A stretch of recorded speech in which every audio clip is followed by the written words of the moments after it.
Hello students, welcome to guidance গুরু চ্যানেলে আপনাদের সকলকে স্বাগত জানাচ্ছি। আশা করি আপনারা প্রত্যেকেই ভালো আছেন এবং সুস্থ আছেন।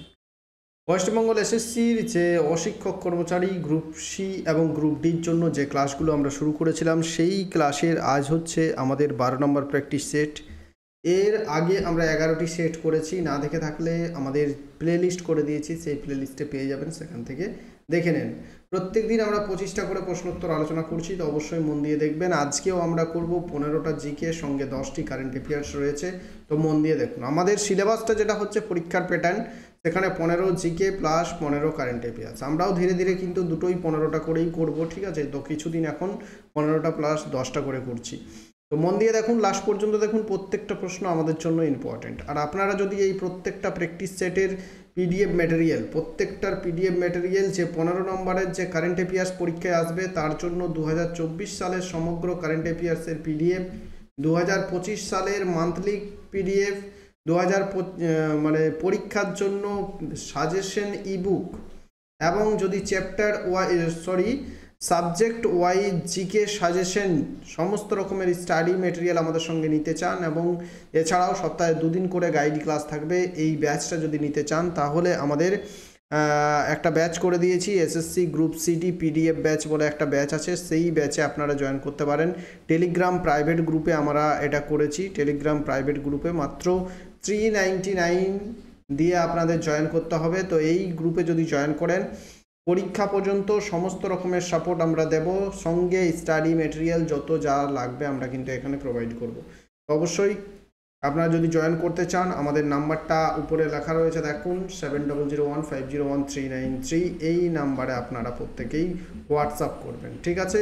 ফোন করবেন না, কারণ ফোন ধরার কেউ থাকে না, তো অবশ্যই হোয়াটসঅ্যাপ করুন আপনারা। আর আমাদের ফ্রি টেলিগ্রাম চ্যানেল রয়েছে, সেই ফ্রি টেলিগ্রাম চ্যানেলে না জয়েন করে থাকলে জয়েন করুন। সমস্ত পরীক্ষার আপডেট আমরা ফ্রি টেলিগ্রাম চ্যানেলে দিয়ে থাকি। তো আর বেশি দেরি করব না, শুরু করব আজকের প্রথম প্রশ্নে। আমরা চলে যাব, কি আছে দেখব আজকের প্রথম প্রশ্ন। আজকের প্রথম প্রশ্ন চলে যাব আমরা, কি আছে দেখি। নালন্দা কোন ধর্মাবলম্বীদের জন্য একটি প্রাচীন শিক্ষা কেন্দ্র? বেশি ডিটেলসে যাব না আজ, আমরা মক টেস্টের মতো আজ প্রশ্নোত্তরগুলো করব, ঠিক আছে? মক টেস্টের আকারে করব। নালন্দা কোন ধর্মাবলম্বীদের জন্য একটি প্রাচীন শিক্ষা কেন্দ্র? কারেক্ট আনসার কি হবে? প্রত্যেকটা প্রশ্ন বলবো, 5-6 সেকেন্ড সময়, তারপর আপনাদের সঠিক উত্তরটা বলে দেবো। কারেক্ট আনসার হবে বৌদ্ধ ধর্মাবলম্বী যারা রয়েছেন তাদের জন্য এই যে নালন্দা বিশ্ববিদ্যালয়, যেটা বর্তমানে বিহারের নালন্দা জেলায় অবস্থিত, সেটা ছিল এটা বিখ্যাত প্রাচীন শিক্ষা কেন্দ্র। এটা প্রথম গুপ্ত শাসক প্রথম কুমারগুপ্ত বা প্রথম কুমারগুপ্ত এটা নির্মাণ করেছিল। প্রায় 600 বছর এটা বিরাজমান ছিল, তারপরে এটা ধীরে ধীরে ধ্বংস হয়ে গেছিল। 427 খ্রিস্টাব্দে কুমারগুপ্ত এটা নির্মাণ করেছিলেন, ঠিক আছে? নেক্সট প্রশ্নে চলে যাব। ক্লাসটা ভালো লাগলে অতি অবশ্যই লাইক করুন, আপনাদের বন্ধুদের সাথে অবশ্যই শেয়ার করুন, ঠিক আছে? 2 নম্বর প্রশ্ন, নিম্নের কোন মাধ্যমে শব্দের বেগ সর্বাধিক? যে প্রশ্নগুলো আমি করাচ্ছি পরীক্ষায় কিন্তু হুবহু এই ধরনের প্রশ্নই এসেছিল লাস্টবার যখন পরীক্ষা হয়েছিল তখন। আর এবারেও আশা করছি এখান থেকে আপনাদের 30 যে আমি জিকে এবং কারেন্ট অ্যাফেয়ার্সের দায়িত্ব আমি নিয়েছি আপনাদের, তো জিকে এবং কারেন্ট অ্যাফেয়ার্সের দায়িত্ব নিয়েছি, এর জন্য আমি যে 30টা প্রশ্ন থাকবে সেখান থেকে 25 প্লাস যাতে আমি কমন দিতে পারি, সেই জন্যই আমি টার্গেট নিয়েছি। তো আমাদের সঙ্গে যুক্ত থাকতে হবে তার জন্য, ঠিক আছে? তো নিম্নের কোন মাধ্যমে শব্দের বেগ সর্বাধিক? শব্দের বেগটা সর্বাধিক কোথায়? একটা জিনিস মনে রাখবেন যে শব্দের বেগ, শব্দ কিন্তু শূন্য মাধ্যম দিয়ে যেতে পারে না। শব্দ কোন মাধ্যম দিয়ে যায়? যে মাধ্যম, কিছু একটা মাধ্যম থাকতে হবে, বায়ু হোক, বায়ু, জল, কাঠ, ইস্পাত, অ্যালুমিনিয়াম, কিছু হোক, একটা মাধ্যম চাই, ঠিক আছে? মাধ্যম ছাড়া সব প্রশ্ন থাকে অনেক সময় যে শূন্য মাধ্যমে শব্দের বেগ কত, তখন শূন্য মাধ্যমে শব্দের বেগ কিন্তু 0। তাহলে শব্দের বেগ এখানে সর্বাধিক হবে কাঠ। একটা জিনিস দেখুন, পেট্রোল, বাতাস, কাঠ এবং জল, এই 4টি যে অপশান আছে, 4টি অপশানের মধ্যেই কিন্তু সবচেয়ে ঘন মাধ্যম যদি বলা হয় তখন সেটা হবে কাঠ। এখানে যদি অপশান থাকতো লোহা, একটা অপশান যদি থাকতো লোহা, তখন হতো কিন্তু লোহা, কারেক্ট আনসার। যদি অপশান থাকতো স্টিল বা ইস্পাত, তখন হতো ইস্পাত। কারণ যে মাধ্যমটা যত বেশি ঘন, লোহার থেকে ইস্পাত বেশি ঘন, তাই ইস্পাতের মধ্য দিয়ে শব্দ কিন্তু তত দ্রুত যায়। তাহলে যে মাধ্যম যত বেশি ঘন সেই মাধ্যমের দিয়ে শব্দ তত তাড়াতাড়ি যাবে, এটা মনে রাখবেন। ঠিক আছে, 3 নম্বর প্রশ্নে চলে যাব। তাহলে উত্তর কি হলো? কাঠ। ইম্ফল কোন রাজ্যের রাজধানীর নাম? আমাদের যে বর্তমানে 28টি রাজ্য আছে সেই 28টি রাজ্যের নাম আপনাদের মনে রাখতে হবে, রাজ্যের রাজধানীর নাম মনে রাখতে হবে।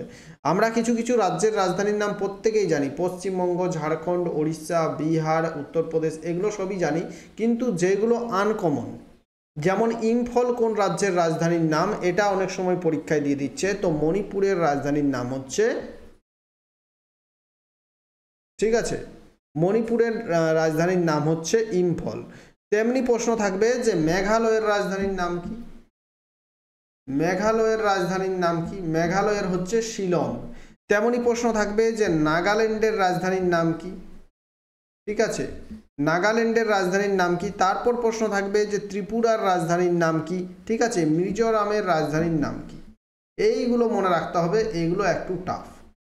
মিজোরামের হচ্ছে আইজল, নাগাল্যান্ডের হচ্ছে কোহিমা, নাগাল্যান্ডের রাজধানীর নাম হচ্ছে কোহিমা।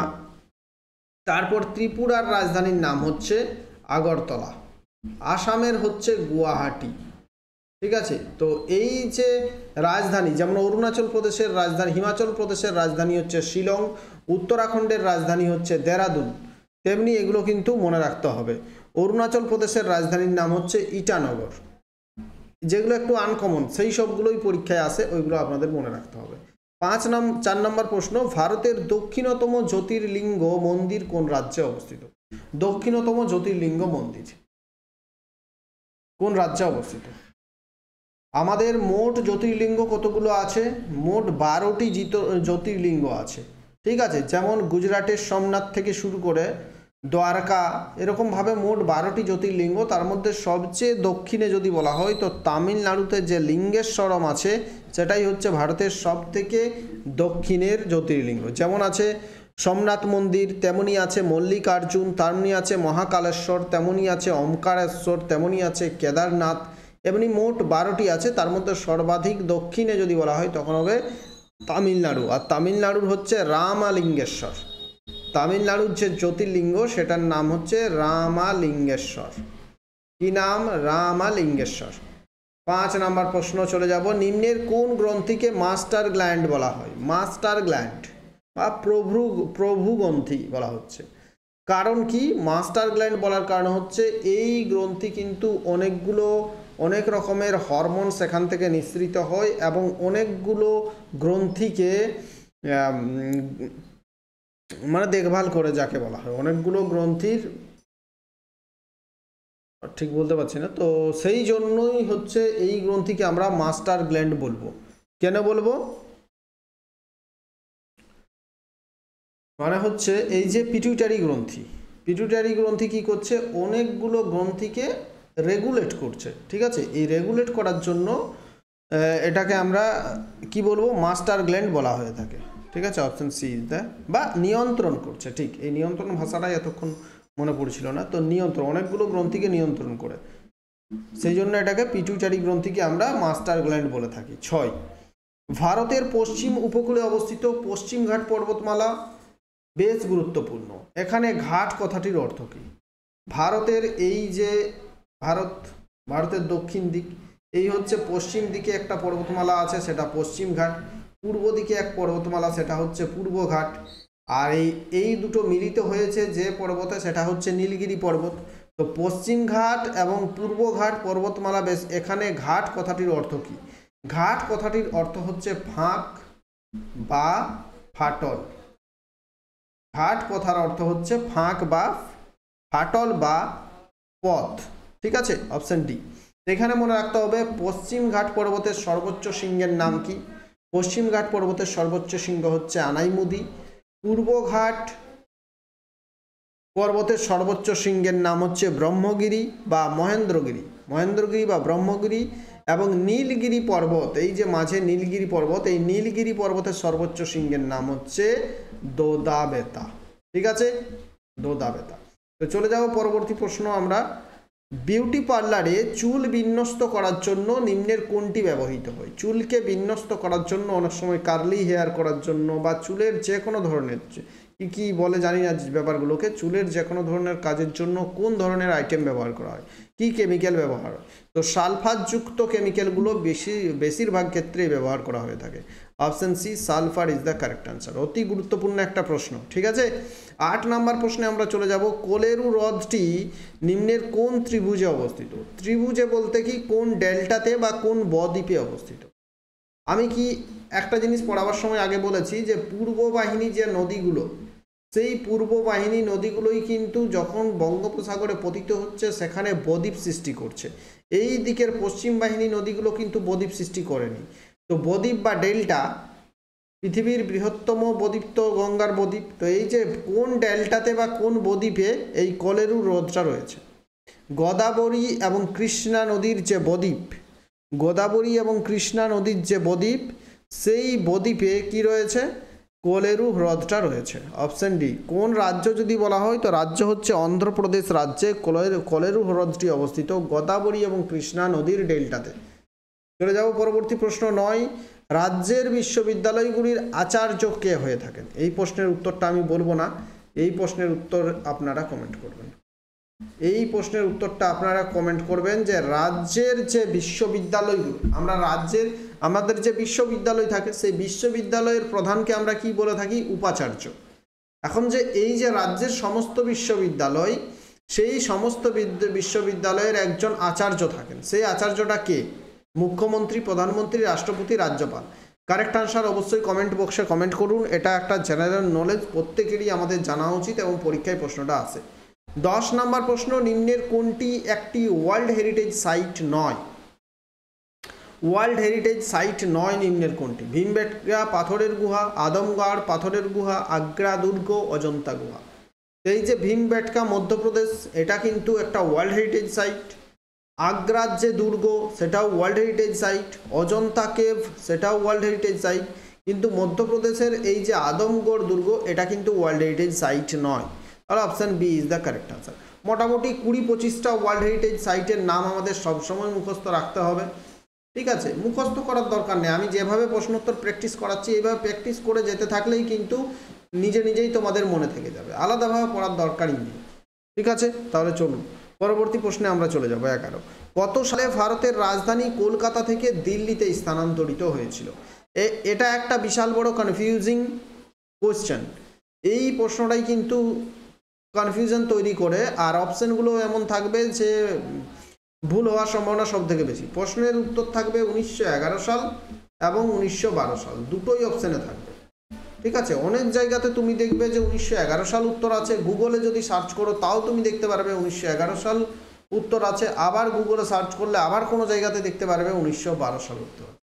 কিন্তু কারেক্ট আনসার যদি বলা হয় কলকাতা 1772 সাল থেকে 1772 সাল থেকে 1912 সাল বা 1911 সাল পর্যন্ত ধরে নিচ্ছি আমরা ভারতের রাজধানী ছিল, এবং তারপর ভারতের রাজধানী হচ্ছে দিল্লি, ঠিক আছে। তো এই প্রশ্নটাতে আমি দুটোই অপশান দিয়েছি, কিন্তু অন্য জায়গাতে 1911 এবং 1912 এই দুটোই অপশান পাবে না, যে কোনো একটাই অপশান থাকবে।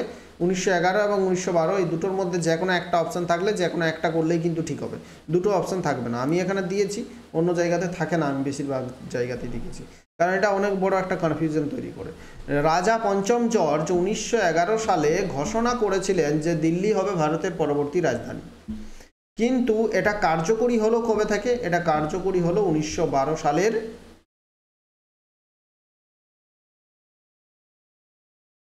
1911 সালের 12ই ডিসেম্বর এটা ঘোষণা করেছিলেন, ঠিক আছে। কার্যকরী হয়ে যাচ্ছে 1912 সাল থেকে, তাই কোথাও 1911 থাকে, কোথাও 1912 থাকে। রাজা পঞ্চম জর্জ তো 1772 থেকে রাজধানী ছিল। তো এখনও যদি আমরা হিসাব করি, এখনও দিল্লি কলকাতা কিন্তু এখনও দিল্লির থেকে বেশি দিন রাজধানী, এখনও কিন্তু কলকাতা যতদিন প্রায় 140 বছর রাজধানী ছিল, দিল্লি কিন্তু এখনও 140 বছর দিল্লির হয়নি, এই সবে মাত্র 114 বছর চলছে, ঠিক আছে। নেক্সট, তাহলে এটার উত্তর আমরা এখন ধরে নিচ্ছি 1911তে ঘোষণা করা হয়েছিল, কার্যকরী 1912 থেকে হচ্ছে। আর লাস্ট পর্যন্ত প্রত্যেকেই দেখবেন, স্কিপ করবেন না। ভারতের রাষ্ট্রপতি নির্বাচন পদ্ধতি সংবিধানের কত নম্বর অনুচ্ছেদে বর্ণনা করা হয়েছে? তো প্রত্যেক দিনই আমরা সংবিধানের দুটো করে প্রশ্ন করছি, তো সংবিধানের যে আমাদের আর্টিকেল 55 55 নম্বর অনুচ্ছেদে বলা হয়েছে ভারতের যে রাষ্ট্রপতির নির্বাচন পদ্ধতি সম্পর্কে বলা হয়েছে, যে রাষ্ট্রপতিকে কিভাবে নির্বাচিত করা হবে। 13 নম্বর, ভারতীয় মূল সংবিধানে কতগুলো তালিকা ছিল? মূল সংবিধান মানে কি? মূল সংবিধান মানে হচ্ছে যে সংবিধান আমাদের প্রথম গৃহীত হয়েছিল সেই তখন, ঠিক আছে, সেটাই হচ্ছে মূল সংবিধান। প্রথম যখন গৃহীত হয় সেই যে সংবিধান, সেখানে 395টি ধারা ছিল, 8টি তালিকা ছিল, ঠিক আছে। কতগুলো তালিকা ছিল? 8টি তালিকা এবং 12টি অংশ ছিল। তো এখন কিন্তু কতগুলো তালিকা আছে? 12টি তালিকা, মোট 12টি তালিকা আছে। তাহলে আগে ছিল 8টি তালিকা। তালিকা মানে হচ্ছে শিডিউল বা তফসিল, যে তফসিলগুলোতে বিভিন্ন তালিকাগুলো আছে, যেমন তালিকা ভারতের রাজ্য অঙ্গরাজ্যেরগুলোর নাম, ভারতের কেন্দ্রশাসিত অঞ্চলের নাম, ভারতের ভাষাগুলোর নাম, ভারতের যে রাজ্য এবং কেন্দ্রের মধ্যে যে ক্ষমতার বন্টন, কোন ক্ষমতা কার দিকে থাকবে, সেগুলোর নাম, যত লিস্টগুলো, সেই লিস্টগুলো আছে, ঠিক আছে। কতগুলো লিস্ট ছিল? 8টা, বর্তমানে লিস্ট হচ্ছে 12টা।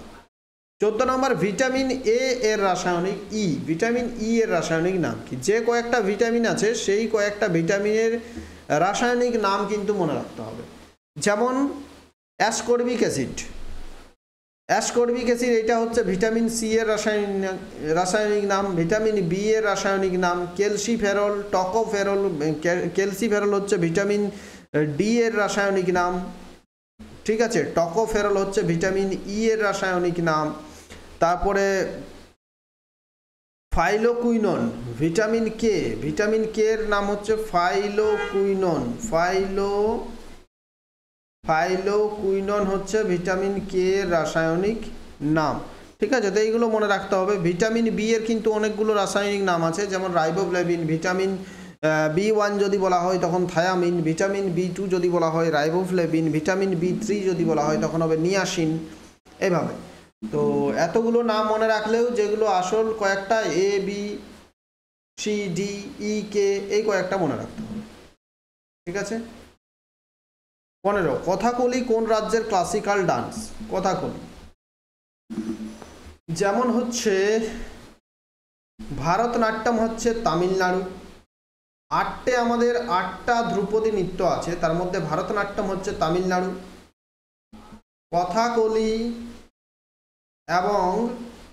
কথাকলি এবং কি আছে আরেকটা? মোহিনীআট্টম।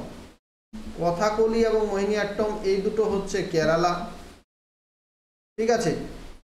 কুচিপুড়ি হচ্ছে অন্ধ্রপ্রদেশের কুচিপুড়ি, ঠিক আছে। আমাদের কতগুলো হয়ে গেল? 4টে হয়ে গেল। ওড়িশি হচ্ছে ওড়িশার, সাত্রিয়া হচ্ছে আসামের, মণিপুরি হচ্ছে মণিপুরের, কত্থক হচ্ছে উত্তরপ্রদেশের। এই 8টি ধ্রুপদী নৃত্য, এই নামগুলো মনে রাখতে হবে। কারেক্ট আনসার কি হলো তাহলে? Classical dance Tamil Nadu, option A. Sorry, ভুল বললাম। কথাকলি হচ্ছে কেরালার দুটো ডান্স রয়েছে, কেরালার দুটো, এক হচ্ছে কথাকলি, 2 হচ্ছে মোহিনীআট্টম। 16, কোন রাজ্য মুখ্যমন্ত্রী সুভদ্রা যোজনা চালু করেছে? কারেন্ট অ্যাফেয়ার্সের প্রশ্ন আমাদের শুরু হয়ে গেল 16 নম্বর থেকে। কারেন্ট অ্যাফেয়ার্স প্রশ্ন, কোন রাজ্য মুখ্যমন্ত্রী সুভদ্রা যোজনা চালু করেছে? তো 2024 সালে উড়িষ্যার মুখ্যমন্ত্রী সুভদ্রা যোজনাটা চালু করেছিল, তাহলে উড়িষ্যা কারেক্ট আনসার। 17, অর্থনীতিতে 2024 সালের নোবেল পুরস্কার কে পেয়েছেন? 2024 সালের নোবেল পুরস্কারটা বর্তমানে আপাতত মনে রাখতে হবে, আর এরপর 2025 সালের নোবেল পুরস্কার ঘোষণা হবে, তখন 2025 সালের নোবেল পুরস্কারটা পুরোটা আমাদের মুখস্থ রাখতে হবে, ঠিক আছে। তো 2024 সালের নোবেল পুরস্কার কে পেয়েছিলেন? ড্যারম এশেমোগলু, সাইমন জনসন, জেমস এ রবিনসন, উপরের সকলে। নোবেল পুরস্কার সব থেকে বেশি পরীক্ষায় আসে কোনগুলো? শান্তিতে নোবেল পুরস্কার, অর্থনীতিতে নোবেল পুরস্কার এবং সাহিত্যে নোবেল পুরস্কার, এই 3টে সব থেকে বেশি পরীক্ষায় আসে, ঠিক আছে। 18 হচ্ছে রুমি, RHUMI, রুমি 1 নামে প্রথম নিজস্ব পুনর্ব্যবহারযোগ্য হাইব্রিড রকেট লঞ্চ করেছে কোন দেশ? কিছুদিন আগে তোমরা একটা ভিডিও ভাইরাল হয়েছিল, সেই ভিডিও দেখেছিলে কি না জানি না। একটা রকেট উপরের দিকে উড়ে যাচ্ছে, সেই রকেট আবার নিজের থেকে এসে আবার ফিরে চলে আসছে। এতদিন কি হতো? রকেট উড়ে যেত আর কিন্তু ফিরে আসতো না, এখানে রকেট ফিরে চলে আসছে। এটাই হচ্ছে পুনর্ব্যবহারযোগ্য হাইব্রিড রকেট, এর নাম দেওয়া হয়েছিল রুমি। এটা লঞ্চ করেছিল রিসেন্টলি ভারত, রুমি, ভারত। 19 নাম্বার, জাপানের বর্তমান প্রধানমন্ত্রীর নাম কি? জাপানের বর্তমান প্রধানমন্ত্রীর নাম কি? কারেক্ট আনসার কি হবে? জাপান। জাপানের প্রধানমন্ত্রীর বর্তমান নাম হচ্ছে Shigeru Ishiba. Option A Shigeru Ishiba is the correct answer. জাপানের থেকে প্রশ্ন যেমন থাকে যে জাপানের মুদ্রার নাম কি, বলতে হবে ইয়েন। জাপানের শাসক বা জাপানের রাজার নাম কি প্রশ্ন থাকে, এটা হচ্ছে নারুহিতো। জাপানের বর্তমান রাজা নারুহিতো। ঠিক আছে, এগুলো মনে রাখলেই চলবে। জাপানের রাজধানী টোকিও তো আমরা প্রত্যেকেই জানি। 20 ভারতীয় চলচ্চিত্রে অসামান্য অবদানের জন্য কে 2024 সালে দাদাসাহেব ফালকে পুরস্কার পেয়েছেন? 2024 সালে দেওয়া হয়েছে, এটা 2022 সালের জন্য 2024-এ দেওয়া হয়েছে। কে পেয়েছেন? মিঠুন চক্রবর্তী। ঠিক আছে, Mithun Chakraborty, option A is the correct answer. এখানে অমিতাভ বচ্চন রয়েছেন। অমিতাভ বচ্চন 2018 সালের জন্য পেয়েছিলেন। মিঠুন চক্রবর্তী পেলেন 2022 সালের জন্য। 2019 সালের জন্য পেয়েছিলেন রজনীকান্ত। 2020 সালের জন্য পেয়েছেন আশা পারেখ। 2021 সালের জন্য পেয়েছেন বহিদা রহমান এবং 2022 সালের জন্য মিঠুন চক্রবর্তী। ঠিক আছে, নেক্সট প্রশ্ন 21। কাকে র্যামন ম্যাগসেসে পুরস্কার 2024 দ্বারা সম্মানিত করা হয়েছে? র্যামন ম্যাগসেসে পুরস্কার, এটাকে এশিয়ান নোবেল বলা হয়। এশিয়ার নোবেল বলা হয় র্যামন ম্যাগসেসে পুরস্কারকে। প্রথম পেয়েছিলেন ডক্টর রাজেন্দ্র প্রসাদ। ঠিক আছে, তো কে পেলেন?